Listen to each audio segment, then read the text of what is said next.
গতকাল রাতে আব্বু বাসায় ঢুকেই আমাদের হাতে একটা হলুদ রঙের ফল ধরিয়ে দিল। হেসে বলল, কাল ইফতারিতে তোমরা এটা খেয়ে ফেলো, আর যদি পারো আমার জন্য একটু রেখে দিও, পরে বলবা কেমন লাগে। আমরা তো তখন থেকে কৌতূহলী, এটা ছোট বাঙ্গি নাকি তাম্মাম ফল, কিছুই তো বুঝতে পারছি না। পরের দিন ইফতারির একটু আগে খালামণি বটি নিয়ে বসলো, তে করে ফলটা কাটতে গিয়ে টুক করে শব্দ হলো। কাটার পর দেখি ভেতরটা একদম অন্যরকম, শ্বাসটা নরম, রংটাও আলাদা।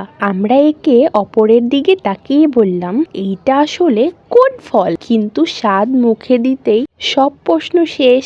এত মিষ্টি, এত রসালো, মনে হলো ইফতারির শুরুতেই এত সুন্দর মজার একটা ছোট। আর আমরা খেতে খেতে মনে মনে ভাবলাম, আব্বুর জন্য একটু রাখতেই হবে, উনি তো আগেই বলে গেছে এভাবেই একটা অচেনা ফল আমাদের ইফতারির মুহূর্তটাকে করে দিল অনেক বেশি মজার আর স্মরণীয়।